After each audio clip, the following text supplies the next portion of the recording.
कोल्हापूर महानगरपालिकेच्या कर्मवीर विठ्ठलरामजी शिंदे चौकात स्वातंत्र्य दिन सोहळा संपन्न झाला. प्रशासक के मंजुलक्ष्मी यांच्या हस्ते ध्वजारोहण करण्यात आलं. यानंतर उत्कृष्ट कामगिरी बजावणाऱ्या कर्मचाऱ्यांना मान्यवरांच्या हस्ते सन्मानित करण्यात आलं. अग्निशमन विभागाकडील भगवंत शिंगाडे यांना त्यांच्या 33 वर्षांच्या गुणवत्तापूर्ण सेवेबद्दल तसंच त्यांनी कोल्हापूर ते कन्याकुमारी सायकल प्रवास करत पर्यावरण जनजागृती केल्याबद्दल सन्मानित करण्यात आलं. महानगरपालिकेच्या आस्थापनेवरील सेवानिवृत्त आणि मयत कर्मचाऱ्यांच्या 5 वारसांना अनुकंपा आणि लाडपागी योजनेअंतर्गत प्रशासक के मंजुलक्ष्मी यांच्या हस्ते नियुक्तीपत्र देण्यात आली. यावेळी प्रशासक के मंजुलक्ष्मी यांनी KMTकडील कर्मचाऱ्यांना 7वा वेतन आयोग मंजूर करून स्वातंत्र्य दिनानिमित्त विशेष भेट देण्यात आल्याचं जाहीर केलं.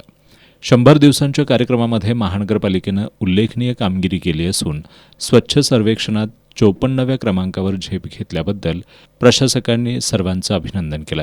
पुढील वर्षी पहिल्या क्रमांकासाठी प्रयत्न करावेत असं आवाहनही त्यांनी केलं. यावेळी महानगरपालिकेचे अतिरिक्त आयुक्त रविकांत आडसूळ, शिल्पा दरेकर, उपायुक्त कपिल जगताप, पारितोष कंकाळ, मुख्य लेखापरीक्षक कलावती मिसाळ, वित्त अधिकारी राजश्री पाटील, सहाय्यक आयुक्त संजय सरनाईक, स्वाती दुधाणे, उज्ज्वला शिंदे, शहर अभियंता रमेश मस्कर, जलअभियंता हर्षजित घाटगे, राजमाता जिजामाता गर्ल्स हायस्कूलचे मुख्याध्यापक राजेश तोंडगे यांच्यासह विद्यार्थी आणि महापालिकेचे कर्मचारी उपस्थित होते.